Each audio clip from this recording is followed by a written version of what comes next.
dancer is a new person coming into your dance night is something I think about. With Contra, it's built on regulars. You know, it's built on those people that come back every single week that love Contra. And there's something weird about Contra that grabs them and it just doesn't let go for years or forever. Some of your dancers at your nights probably been doing it for 20, 30 years. Not true of every other dance, but it's true of Contra. So when you think about it like that, what is the value of a new dancer that falls in love with Contra? Let me ask, how much are the tickets to your dance night? 15. Yours? 15 to 20 for and then young less 15 to 20 for students. Mine are 10, but that's because right now I'm new and I want the barrier of entry to be low. It's not a problem. So We increased our price. It's 15, but students are free. Second time they're free. We all have that, or we Okay, have yeah. like that one person that comes that's completely destitute, and we let them in for free. Yeah. That's totally fine. But the thing that people don't really think about is each individual is probably over the course of time. The lifetime value of each dancer is $1,000 sometimes. You know. So then, how much would you pay to get new people coming in the door? It really becomes, I would easily pay some money to get someone coming in the door because the chances are they could become someone that is a long-standing member of the group. Not only that, but the more people that are inside of your dance, the more fun it is. So that's not always true either, by the way. It's weird, but in Contra, I think in Contra it's definitely true. So then you start thinking about how much am I willing to spend to bring new people in the door. Let's say marketing budget or something. And for me, it's no brainer. You know, like how much would it? Like I spend $200 a night. And because of that $200, some of my dances I get 20 new people coming in the door. Some of them I only get 5 new people coming in the door. But if it was Contra, $200 for 5 people coming in the door would still be a good value. And that's insane to think about. Because if they stay, if they like it, they become every week contributors. So my thing is Contra is old. People that are involved in Contra are old. Sorry. Not you, and not me, but in general. And so they don't know about social media marketing. They don't know about the new ways of marketing, and they're probably not going to teach themselves. What they want is somebody to come onto the board and do it for them. That's fine. There's probably somebody in y'all's board that's young and willing to do it. It's very easy to learn. There's a lot of YouTube videos. I taught myself. But the value of what you can get through social media marketing is incredible. I can get a new person coming in the door for $10, which is how much I'm spending on the tickets. So when you start thinking about, well, if I spend $200, 20 new people come in the door, and they keep coming back week after week, it quickly becomes a huge night. So what's your conversion rate? That's it. My conversion rate is $10 return on ad spend, meaning. So it's not $10 per new dancer. It's $10 per steady dancer. What's your cost? I can't really guarantee who's going to be steady. You know, let's say that let's say half of the people that come back, which would be really good. Well then that person's value is $20 at that point, right? But my return on ad spend for my Contra night is if I spend $10, I sell 1 ticket, which is a $10 ticket, so I come out even. But I don't really come out even. I come out with new dancers. Where are you spending that money? I'm spending it on, so Facebook and Instagram got married. They're called Meta now. Meta ad spend. So I spend through Meta and it puts it on Facebook and Instagram. And I find that is the best way to spend it. The second best way that I can find is Google searches. But the truth is, there's no one competing for your Contra night anyway in your city. If someone types in Contra wherever you're from, you're going to come up in the search result anyway, right? Right. So Google, placement for position, you're saying? On Google? On Google, yeah. So placement, not ads per se. No, I pay for Google ads, not you placement. Okay. If you're going for placement, it's called search engine optimization. Right, sure, yeah. But you can pay to get. But you're already optimized here's because the you're way the only Google game in works, town. is the first three things you see are all paid ads, and then it goes into the best search result. Right. It's no longer the best search results on top. Right. It's now paid ads, best search result. You guys are doing already fine. If they're looking for the Contra Night in your town, they're going to find you. Yep. So you're spending money on Meta and Google Ads both? Let's take a step back. Okay. If they're looking, they'll find you. Yes, which is why we're not looking for the people that are looking for us. They're already going to find us. Okay. We're looking for new people that don't know about Contra. People that might think it's fun that haven't tried it yet. That is the audience that we market to, that will be much more successful. And so what do? You get somebody with a cell phone to make a 30-second video, maybe even a 15-second video. I run a lot of different ads, and I try and find my 15-second Contra video is by far my best one. And what I do is I advertise to people that have never heard of Contra before, and they see the video, and some of them think that looks fun, and they come and try it, and they fall in love with it. Okay? Is that a Twitter? No. What do you mean? Are you putting that on Twitter? Because you said it was short. Yeah, Meta. The thing I said a second ago. So Twitter is completely separate than Instagram and Facebook. Instagram and Facebook are the same thing now, essentially. But you're not using Twitter. I'm not using Twitter. Pretty short videos on Instagram and Facebook. Yeah. And they're paid advertising. And they're incredibly effective. I think they're the only reason my business has been successful. Is because I don't think anybody else is doing it. I don't think for the dance night marketplace, anybody else has figured it out. What they do is they just wait for new people to come in the door, which is probably what you guys were doing, right? How many people are you marketing to? What's your I live in Atlanta, so right, I know, it's huge, giant. yeah, there's lots of ways that you can set it. I set it for a 10-mile radius around my dance night. So I think that once you get larger than that, just fall off about the amount of people that are willing to come in. So I set it by distance, 10-mile radius. You can also do things like filter by age, filter by gender, filter by income, all this stuff like that. But I leave mine wide open. I do have one night that, I'll say it, I think that's too many old people. And I think that what that does is it discourages younger people when they walk in the door. They're like, oh, this isn't for me. So my advertising for that night is only 25 through 45. I only want younger people coming in the door there. And that's been incredibly beneficial for me. Does the radius and filtering for age, does that affect the price of what you pay? No. It doesn't affect the price of what I pay. It affects the amount of people that see it. So, for instance, if I have it wide open with no filters, my $200 might reach 10,000 impressions, is what they call it, 10,000 views. Someone sees it. But if I set it to where it's only 25 through 45, it might only reach 8,000, or it might only reach 6,000. So it reaches less people. So ultimately, yes, it costs more. The more you filter it, the more it costs, which is why I usually leave it wide open. So are they charging for the filtering, or is there something about they're just going to get everybody within this radius and they charge for the radius, but you filtered it, so that reduced the number? No, I really don't even know. I just know that I get less. The more I filter it, the less people see it. It's more targeted, which isn't bad. Sometimes filtering's smart. Like for instance, if your night has way too many men, I filter for women, and I only invite women to the dance. If your night has way too many women, I only do men. Usually that's never a problem.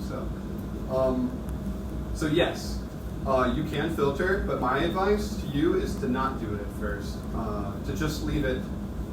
So AI is happening right now. There's a lot going on, and it's smarter than we are. And these advertising engines are smarter than we are. There's a lot of ability for us to put in individual inputs. Like, ooh, I think it's smart to advertise to this group. Don't do it. Don't trick yourself. You're not as smart as these things are. What they're doing is that these computers are looking at the results and they're trying to service you. So it used to be 5-6 years ago that you needed to look at it very specifically and you needed to monitor the results and change and tweak things. These days, it does a lot of it for you. So I tell people most of the time they're doing too much. That you just need to kind of run it. Now, the only thing that I think that you can really focus on is make sure that your 15-second video is really good. What's Besides of the contra dance, what information do you have on That's a good question.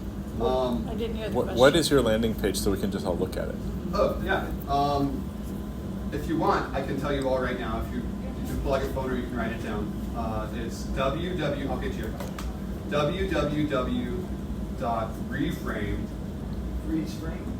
Reframe. Yeah, like you reframe a picture, Yeah. but with a D on the end. Reframed. Dot market or dot dance. Either one takes you there. Thank you. But if you go there, you'll see my landing page. Those are two things that are extremely important. Market is think about. I'm gonna step up because I'm full of energy. So you click an ad, right? It takes you to a. Can I curse? Is that okay with you guys? Yeah. It takes you to a shitty website.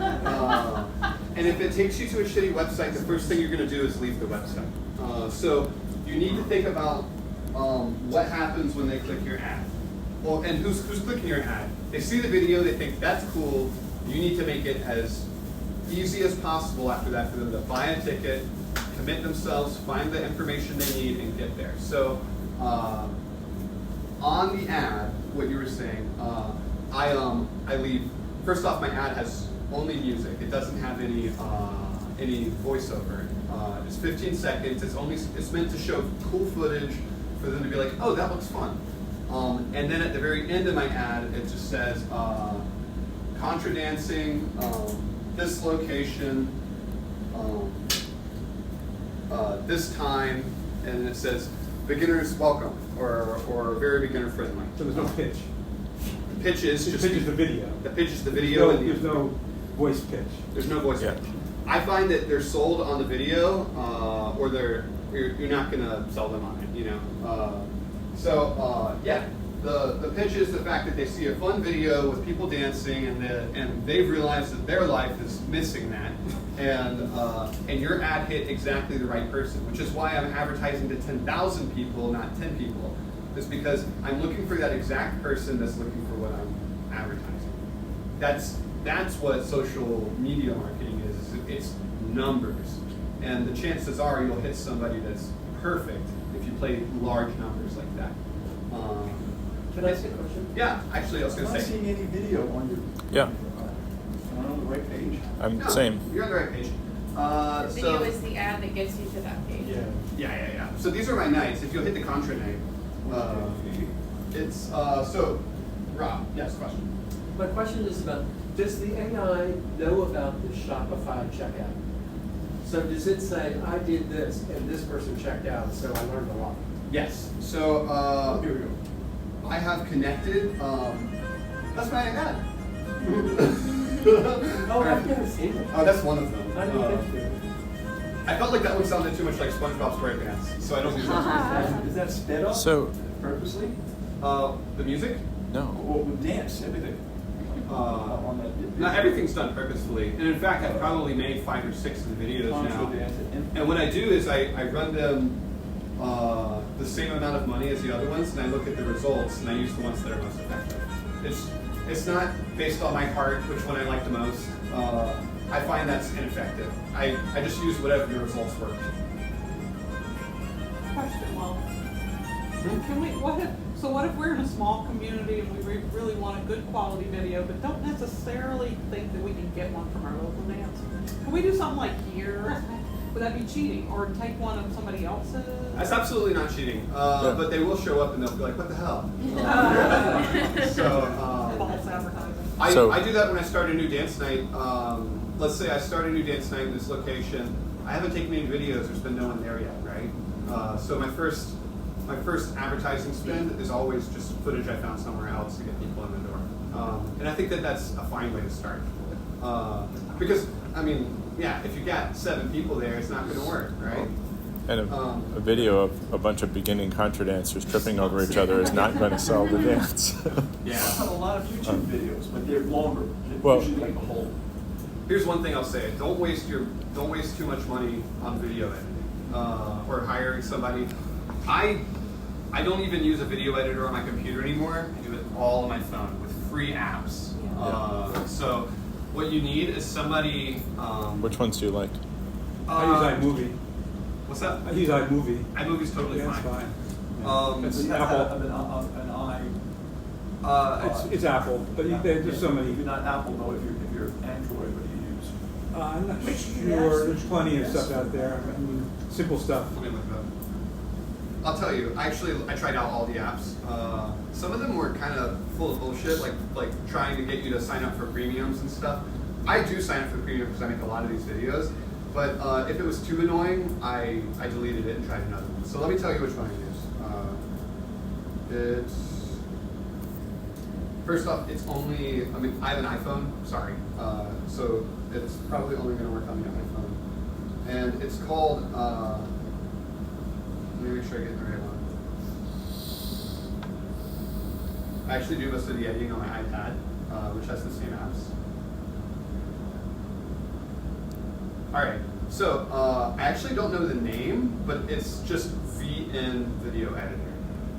It probably stands for something, but if you type in VN Video Editing into the search app store, like Victor Norman. What's that? Victor Norman. The letters V and Victor N. Norman, yeah. I didn't hear if it's N or yes, M. Victor Norman. I thought you were asking me if it stands for Victor Norman. Like, how would I? No. Yes. So we're talking about meta ads, which are social media ads. We're talking about advertising to people that don't know about Contra yet. That is the most successful market because the people that know about Contra are already going to find your night. You don't need to advertise to them. So far, are we following with that? Yeah. You have to sell the idea of Contra to those people? Yeah, but I do it without any words. I just show them the video, and it's probably what some of them already kind of have an inkling about dance nights that are out there, and they're interested in going to that. Basically, you're spending about $200 per dance. Yeah, but you need to throw that number out, and you need to think about a realistic number for you. Yeah. I would say what you need to think about is for how much your advertising is spending, how many people are coming in the door to try your night. I don't think all of you have online ticketing set up the same way that I do. A lot of you probably do ticketing at the door. So what you need to do is just dedicate yourself to, okay, we're going to run this ad for this period of time. If you're just a basic night, I would say set it up for 2 months, $50 a night, and see if it makes a difference. Is the online ticketing an essential part of this? That's what I'm wondering. I don't think so. Okay. Here's why. When you talk to the people when they get there and you ask, hey, how'd you find out about our night? Which is something you all ask already. Someone's going to say an ad, and then you're going to be like, it's working. You don't need I have online, I have this entire system that tells me how many tickets I sold because of my ad. But you don't need that because what I've learned is people will tell you if they saw the ad. When a new person walks in the door and at the end of the night when you're asking them, how did you find out about the night? They'll say, I saw a video on Instagram. I saw a video on Facebook. That's totally fine. You don't need to pay too much attention to the metrics. You can lose yourself if you get too much into trying to get the details.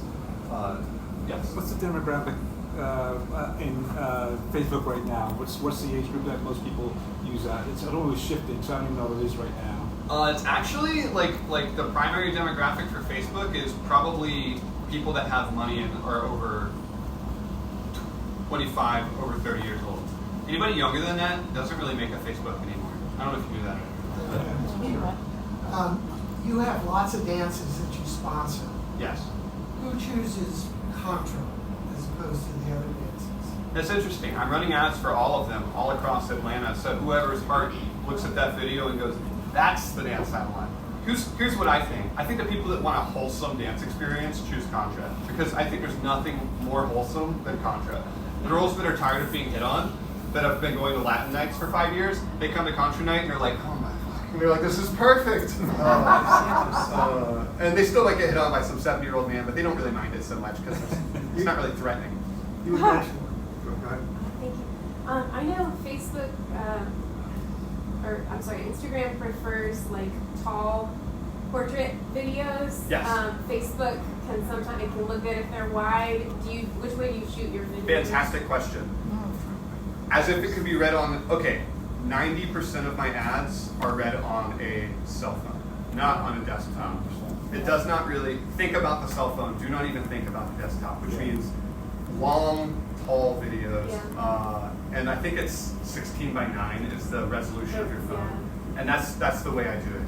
So I shoot the footage vertical of my dance night, and then I cut it with that exact footage, and I don't crop it or anything. I just leave it at like the way that I shot it, because I want it to look good when they're looking at it vertical on a cell phone. Sure.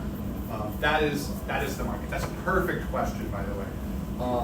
I don't do square videos. I definitely don't do horizontal videos.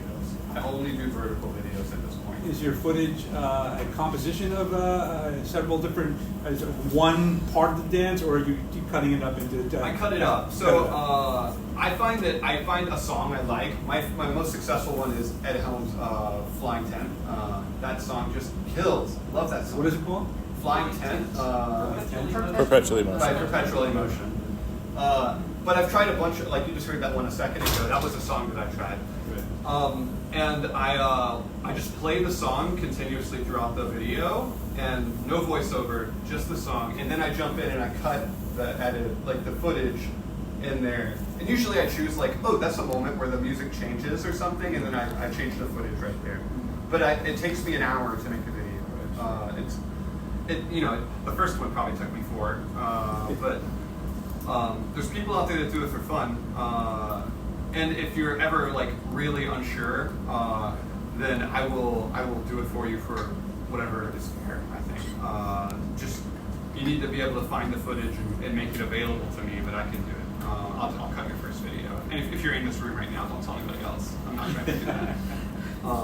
But it's very easy. Yeah, we go down. Is that 15 seconds? Is that for the attention span of the ad? Or is that everything for the price? No, it has everything to do with the attention span. Second question, you mentioned YouTube videos to tell you how to the ins and outs of Meta and Instagram and Facebook. Anything that you don't know how to do in the world, this is general advice, you can go to YouTube. On YouTube a lot, I'm going to ask you, what's the search criteria for that? Just learning the ins and outs of Meta, Instagram, and Facebook? Marketing? What would you think? I would type in Meta ad creation, or that VN video editor. I would type in VN video editor tutorial, or how to make a video. That's the kind of thing I would look for them. Okay. So we've got a couple of things. We're making videos, which is one problem in itself, and it needs to lead somewhere. So where does it lead? You probably have a website. It's probably not very good, to be honest with you. But you want it wherever, because you get to choose. You get to choose when they click the video or the ad, where does it go? Choose the most appealing page on your website that has the information that they need. Don't lead to your home page where they have to look through for the information. Lead exactly to a page that has exactly what they need. So my opinion, have it lead to some photos of a short blip about what Contra is and the information on how to get to your night and how much it's going to cost. Do not put a bunch of extraneous stuff on there. It's called a landing page. It's not the same thing as a home page. It's where does your person land when they click your ad. So you want to have a good landing page. That's really all there is to it. Is good ad, get them to the landing page. They like the landing page, they'll come to your dance. How long have you been doing it? I've only been doing it for 16 months now, but before this I worked in advertising agencies for 3 years. Before that I worked in the film industry for 7 years. So you're I've been dancing for 20 years. I went to University of Georgia, and so actually I'll tell you a little bit more about me now that we've got my guts out. Most important. When I was at UGA, I was in the ballroom performance group, ballroom dance club. I was actually president of both of them. I was really involved in dancing. It was all I did extracurricularly when I was in college. So when I was doing that, our attendance went way up. I was always really into bringing in new people. The girls in my group always were pissed off at me because I wouldn't dance with them at the dances. I would only dance with the new girls. I'm trying to get the new girls to come back. So I'm always that person that's got outreach in mind. If I was in a contra night and I was in an organization, I wasn't even like the head, I was still the person that was most involved in outreach of new people.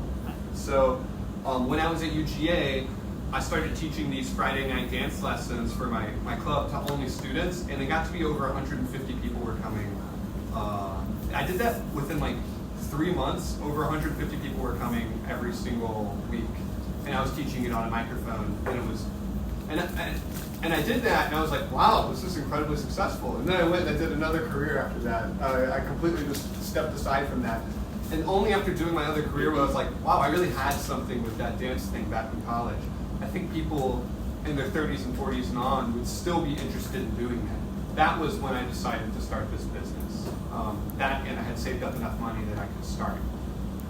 So yeah. What kind of campus outreach effort did you do? Since I also ran a group, and the problem with running a college dance group as a professor is that you can't run it; they have to run it, and none of them were interested in advertising. They were all interested in learning how to call, and so it dwindled down and disappeared. And by February, so we started in September, and by February we didn't have a dance anymore. What did you do to advertise? You got to do what's popular in your times. When I was in college, Facebook was extremely popular. It was all Facebook events. And you shared it to one person, they thought it was cool, they shared it to 2 more people, shared it. And so really Facebook events and word of mouth got it around the University of Georgia's campus. The thing that we're not talking about is if your night sucks, then they're not going to come back. So, all the marketing in the world can get people in the door, but whether they stay there or not is something you have to pay attention to. When people walk in the door, do they stay? That's something that is outside of this room right now. That is a whole nother, how could your night fail? So for me, I feel like I have a good product already, so I'm not really working so much on that. I'm working a lot more on getting new people in there. It's like the chain of events of things that you can work on. You can work on the beginning, you can work on the middle, you can work on the end.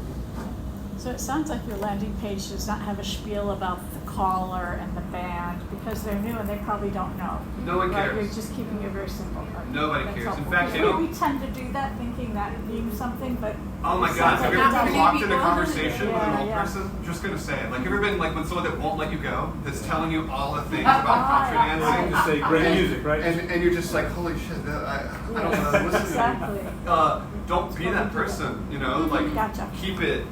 I mean, even your definition of what contra is, 2 sentences to 4 sentences. You don't need. I think it's cool to tell them there is a live band if you have a live band because that's a selling point. Yeah, right. No, you don't need to tell them the members of the band, the community band, how grateful you are that they do it. Just really think about it as sales. I know we're trying to grow a community, and you hate to think about it by numbers and by sales, but you really need them to keep their interest because it's red hot when they hit the ad, when they click the button. Do you know any, other than you, if we want to revamp our website, which ours sucks, but we're very grateful to the guy that did it. Great, the board member that just, but anyway, so we're ready. I'm ready to revamp this thing. Yeah. Just hire some random person? Can we hire? So no. Let's talk about website design for a second. And I don't know when this ends. I'm just going to keep going until you guys tell me to stop. But website design has changed a lot since you do not need somebody that knows how to do web design anymore. You used to need somebody that needed to know CSS and HTML. All of that's gone now. In fact, there's a lot of services that you just drag and drop boxes, and you drag and drop all that stuff where you want. So, for instance, Squarespace or Shopify. Wix. And Weebly. So any of it's what you see is what you get. Any of those are fine. Pick one and just run with it. I have no skills. There's also creative piece to making it look good. So kind of. I mean, you could look at mine and just kind of copy We it. reach out to our dancers, even they're not they're not even organizers. We reach out to our dancers for Instagram, and people that really know how to use social media. There might be some designers out there that right in your only dance community, Okay. Yeah. I think. One second.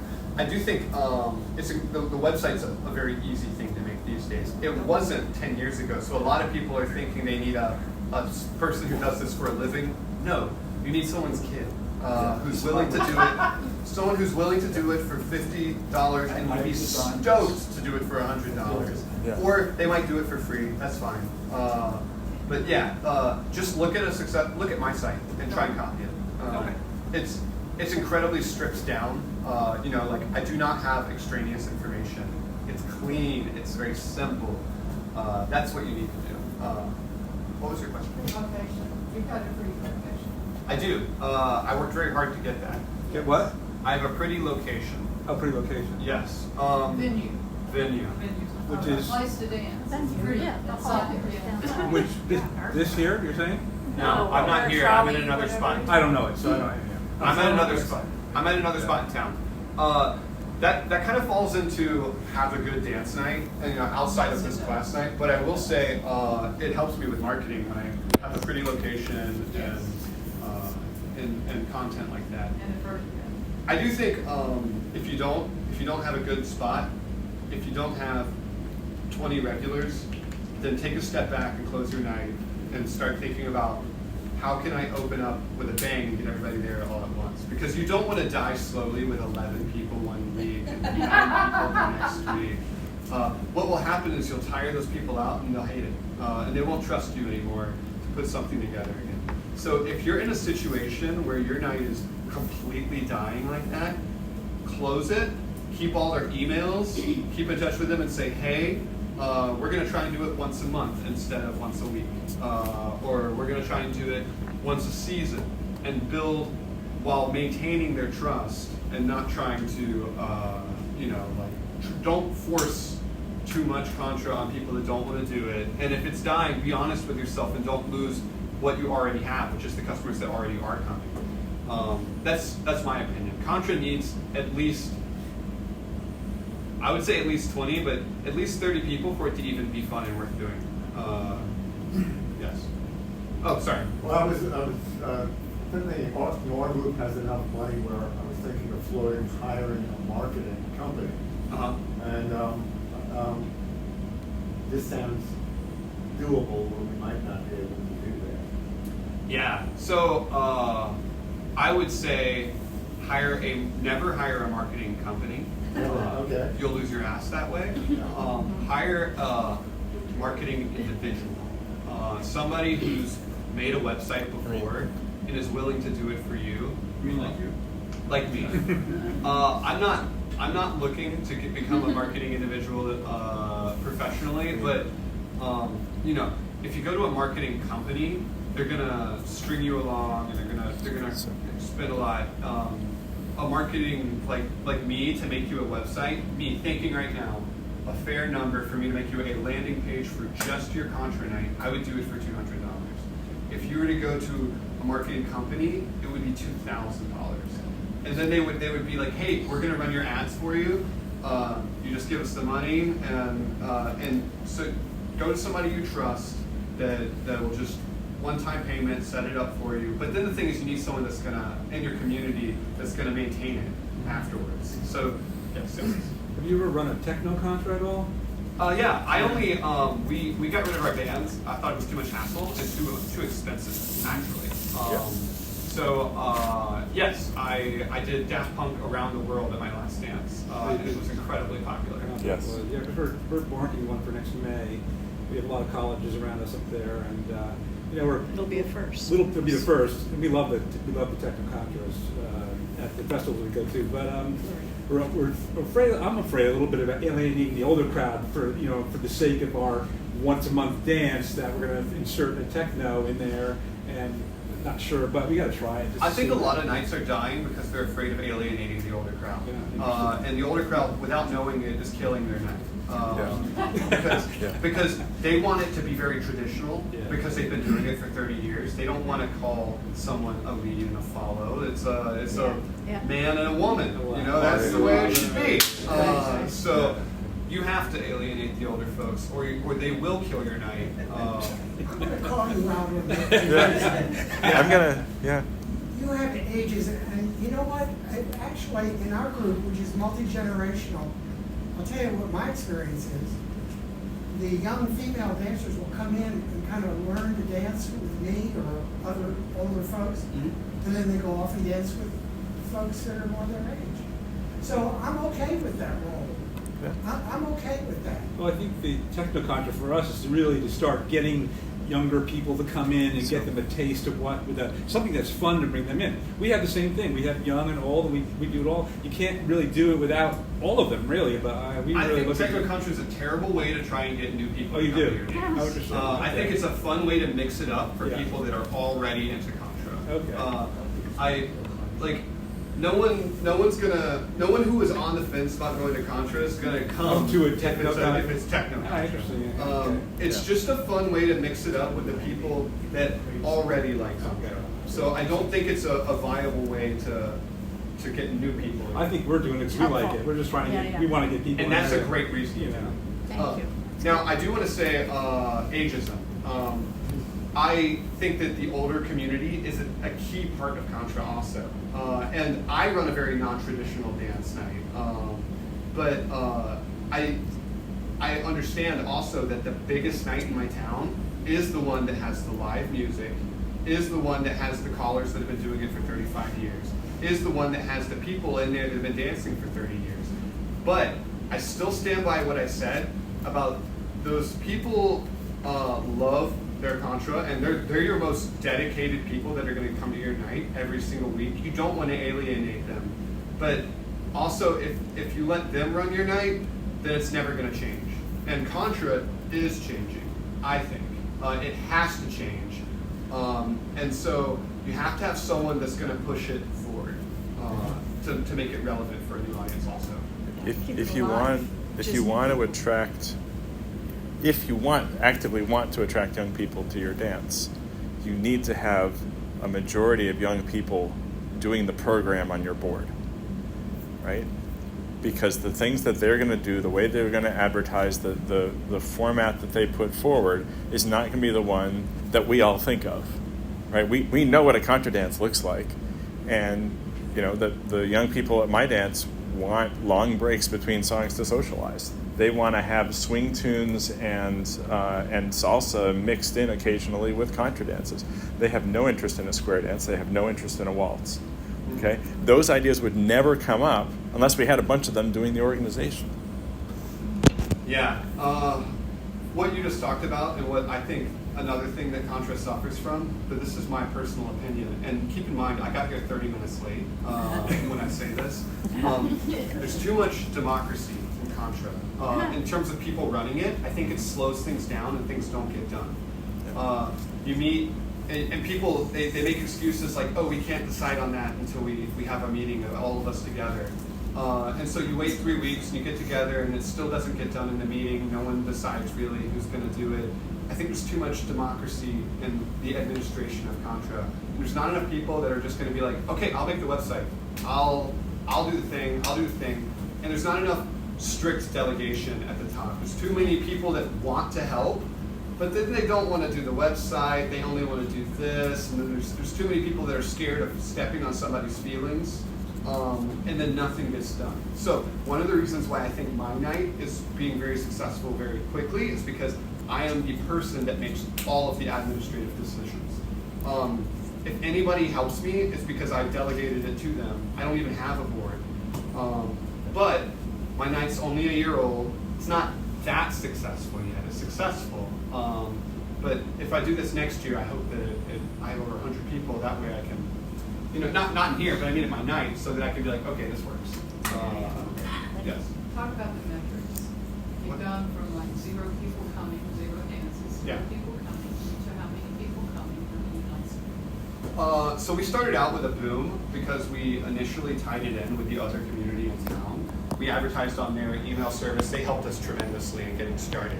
We had a live band. We did it very traditional, and so our first boom was we had probably like 70 people our first night doing it. And I don't think we've ever hit that number again because the band had troubles. Like I was new at the admin side, learning stuff like that. So what we did was I ended up getting rid of the band because it was losing us money. I ended up making all these changes, and all the traditional people said, screw this, and they all left. And and we dropped down to maybe 20 people, and I was like, wow, am I gonna have to close the night?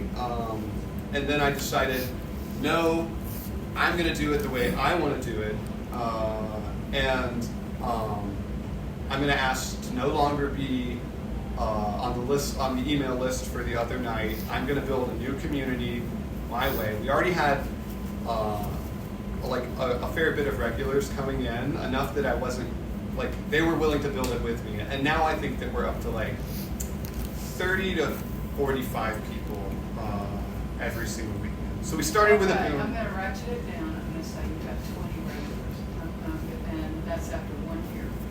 So let's say it doubles, because it's 1 year you can get 20. Year number 2 you can get 40. Year number 3 you can get 60. If everything I'm saying is true, then in year number 1, I really don't have much of an excuse to not have 80. If what I said is true, where the lifetime value of a customer is exponentially high because they come back every week, then the only reason I'm not at that number now is because I had a learning curve, which is what I'm trying to alleviate you guys from doing now. Well, you're trending up. I'm trending up. Yeah. So I made a lot of corrections in the first year. I made a lot of mistakes. Yes. Right now, everything you're talking about is electronic media. Is there any value in flyers, in postcards, in things that people can hold in their hand? Originally, I didn't have enough money to advertise with, and so what I did was, illegally, I printed out 1,000 flyers, and I went to apartment complexes, and I would go to I would stand there with a latte at the door. When someone would walk in, I'd walk in with them. I'd go straight to the top floor. I had a bag of them, and I would just put them in every single door on the way down. And it said, hey, did you know that there's a Contra night within a mile of here? Here's the information. And that is the most effective, cheapest advertising I've ever done. And if the buildings didn't catch on to it, then I would still be doing it. But honestly, there's a business in town now that is built because of me that they call him and he comes and collects all of them. Right? Any time of the day. I can do it at 3 in the morning, and as I walk out to the parking lot, this guy's pulling up. Because what happens is that there are people in the building that will complain about the flyers, and then they text that guy and say, hey. In Chicago, in Philadelphia, where people often leave flyers on table of other dances. Yeah. So, like, if you're doing Contra, well, we have a square dance going on. We have this thing going on. We have this festival coming up, and people grab those. And I think that's an incredibly effective idea. But you're only going to get the dancers that are already existing. And for me, I'm focused a lot more on getting people that have never heard of Contra before at all. If they're going to a square dance, somebody in there is going to tell them about Contra anyway. That's my opinion. Yes. Well, I'm trying to hook people on something they don't know anything about, which is Yiddish dance, Culture dance. So I need to kind of put my foot in the door someplace. And I think the Jewish community is probably, but again, there might be flyers in synagogues. You're not in Atlanta, are you? Not in Atlanta. No, I just moved back. There's a fantastic Yiddish folk dance teacher in Alpharetta who I know. She's young and she does a great job. I basically, I'm the source of a lot of these dances that people are teaching. Anyways, let's talk outside of class. I'll We're holding them all hostage. Oh, first off, before we take any more questions, if you want to leave, I feel like some of you might feel trapped by me standing here and talking.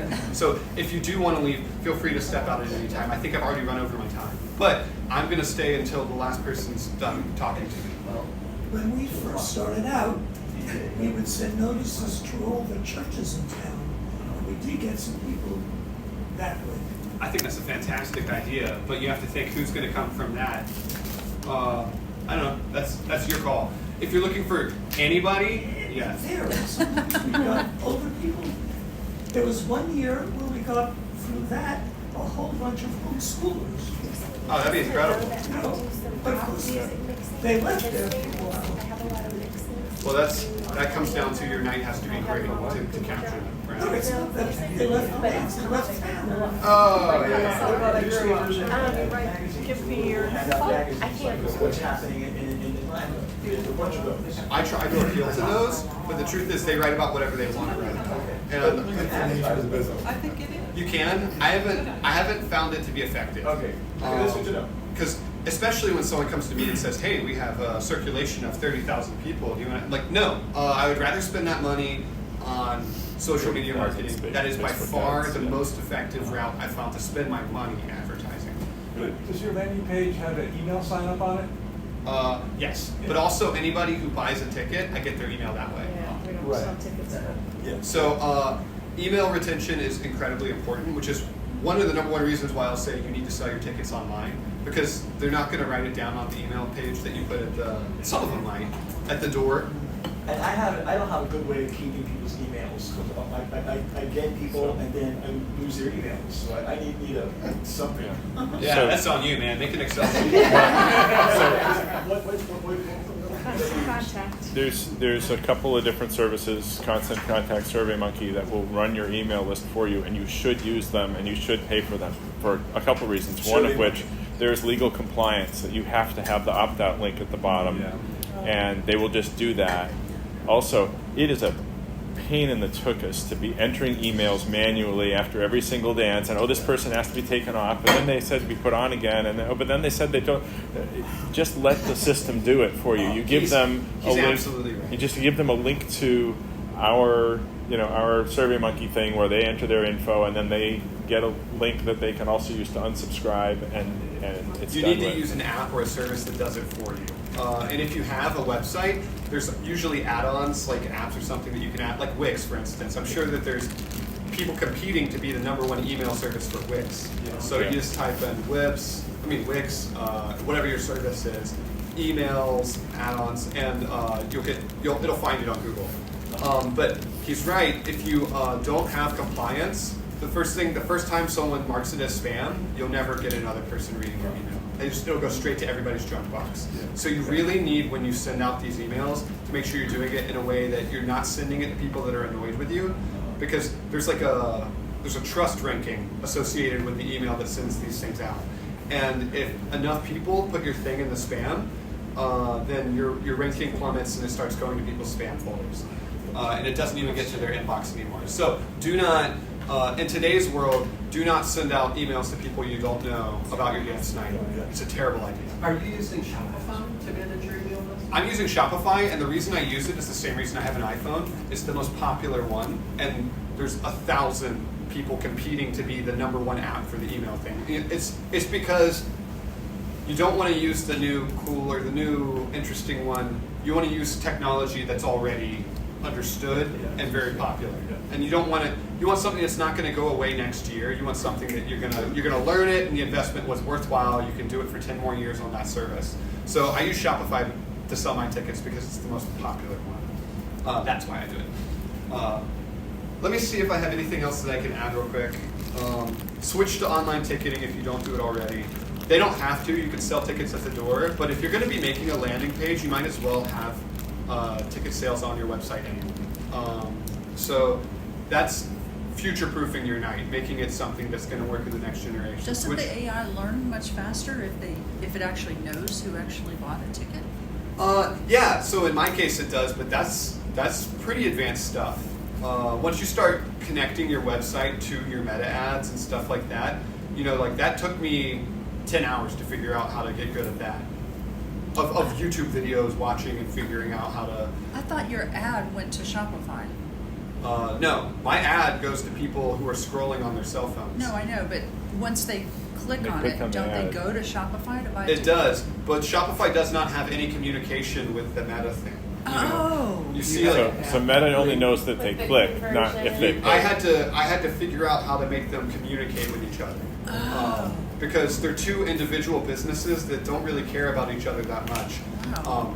There's separate technology that links them together and allows me to read the metrics between those websites. Oh. So now I can know how many people clicked the ad and then didn't buy a ticket versus how many people clicked the ad and then did buy a ticket. I need to know the entire chain of events. What's your rate for that? It's incredibly high. It's higher than anybody else I know. Like I think that if they click the ad and they go to my website, it's like it sounds low, 30% chance they're going to buy a ticket. That's a lot. It's huge. That's not. Yeah, no. If they buy a ticket, how do you handle that when they come in the door? Hi. Let them in.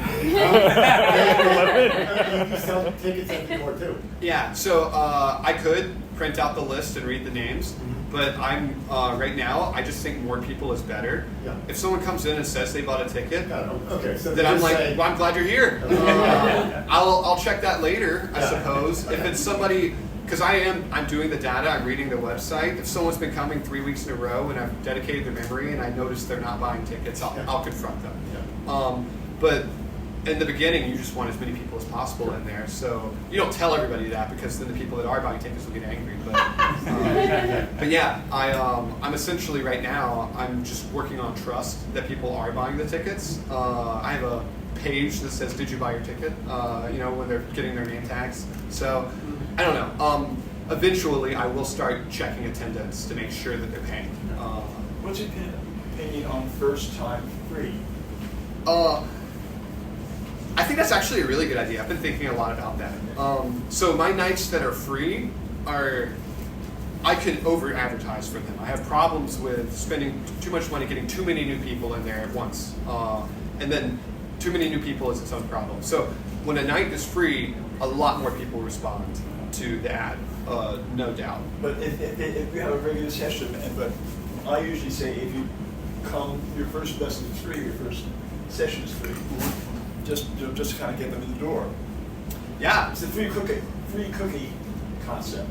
Yeah, no, I haven't had to do it because I kind of started with a bang. Okay.